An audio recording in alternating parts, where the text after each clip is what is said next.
रमा नाम की एक स्त्री थी जो किसी गांव में रहती थी। 5-6 बरस उसकी शादी को हो गए थे, लेकिन अभी तक कोई संतान नहीं थी। एक बार श्री राधा अष्टमी का उत्सव आया। गांव की औरतें बरसाना जा रही थीं।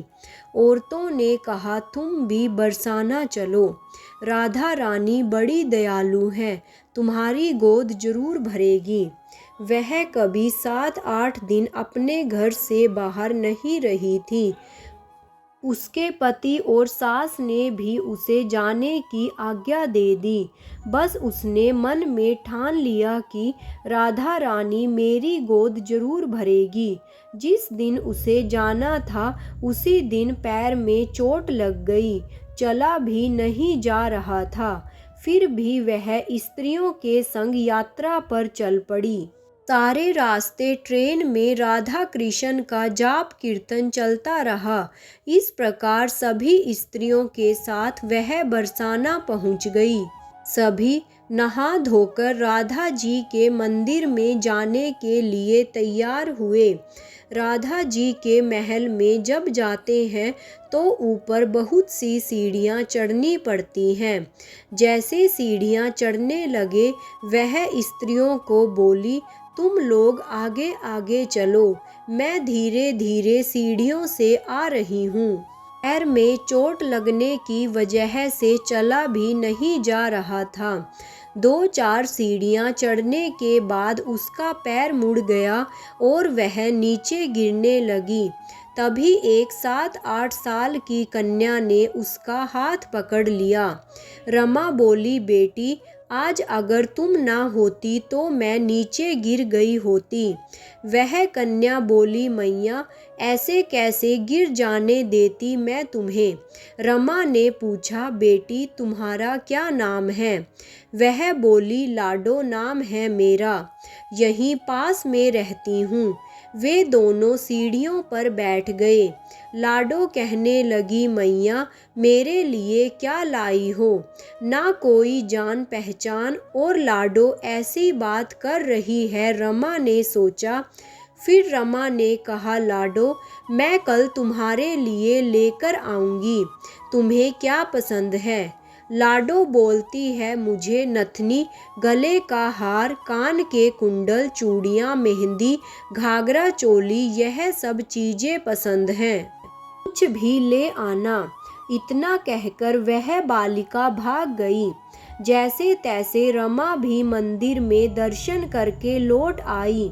आकर सोचने लगी उस बालिका के बारे में, और बाजार से उसने गले का हार और चूड़ियाँ उसके लिए लाई। अगले दिन वहीं जहाँ मिले थे, वह लाडो उसका इंतजार करते मिली। चूड़ियाँ और गले का हार जैसे उसे दिया, वह बोली, बस इतनी सी ही, और चीज़ें नहीं लाई, और वह मुंह फुलाकर बैठ गई।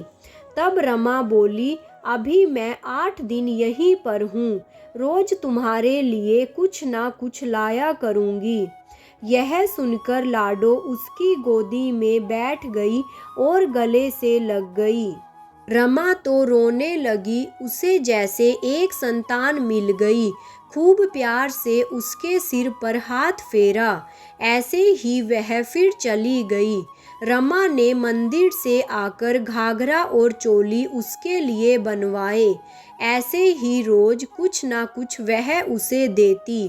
एक दिन रमा कहती है, अब यह सारी चीज़ें मुझे पहनकर भी तो दिखा, कैसी लगती हैं। लाडो बोली, कल राधा अष्टमी है, कल पहनूंगी। इस बार लाडो के साथ एक लड़का भी था। उसे देखकर रमा ने कहा, आज पता नहीं मेरे मन में क्या आया, मैंने एक धोती और मुकुट मोर वाला लिया है, क्या मैं इसे दे दूं। लाडो बोली, यह कनुआ है, मेरे साथ ही रहता है, हाँ तुम इसे दे दो। ऐसा कहकर वे दोनों सामान लेकर चले गए। अगले दिन राधा अष्टमी थी। जब रामा सीढ़ियों पर आई, वहाँ उसे आज कोई ना मिला। बहुत इंतजार के बाद जब वह मंदिर में पहुंची तो वहां बहुत भीड़ थी। कीर्तन और नृत्य हो रहा था। इसी तरह भीड़ को चीरती हुई वह आगे पहुंची और वहां देखकर राधा जी को देखा और ठाकुर जी को देखा। वही सामान सब जो वह लाई थी उन्होंने धारण किया हुआ था। वह पत्थर सी हो गई, आंखों से आंसू बहते लगे। बात समझते देर ना लगी कि वह लाडो राधा जी और कनुआ कृष्ण जी हैं। स्वयं जगत के पालनहार उसके पास आते हैं। राधा जी उसकी गोदी में बैठती हैं और उसे मात्र सुख प्रदान करती हैं। वह तो जैसे बावरी हो गई, दिन रात लाडो लाडो कहती रहती, पुकारती रहती। वह स्त्रियों से बोली, तुम लोग घर जाओ, मैं नहीं जाऊंगी। उसकी सास और पति भी उसे लेने आए पर वह साथ नहीं गई। अब तो प्रतिदिन वह सीढ़ियों पर बैठे बैठे आंसुओं से सीढ़ियां धोती, पलकों से बुहारती। ऐसा करते करते उसे 30 बरस हो गए। एक दिन एक बालिका उसका हाथ पकड़कर ऊपर अटालिका में ले गई। वहां जाकर बोलती है, लो आ गई तेरी लाडो। ऐसा कहकर बाहें फैलाकर रमा को बुलाने लगी और अपने गले लगा लिया। उस दिन रमा ऐसे गले लगी कि इस पार्थिव शरीर को छोड़कर सदा के लिए अपनी लाडो के पास चली गई। इस घटना से हम सबको यह सीख मिलती है कि जो भी आशा रखें, चाहे वह सकाम हो या निष्काम, केवल भगवान से ही रखें। एक ना एक दिन अवश्य मिलते हैं। आशा एक राम जी से, दूजी आशा छोड़ दें। नाता एक राम जी से, दूजा नाता तोड़ दें। बोलिए भक्त और उनके भगवान की जय। बरसाने वाली सरकार की जय हो। श्यामा प्यारी कुंज बिहारी की जय हो। श्री कुंज बिहारी श्री हरिदास की जय। जय जय श्री राधे।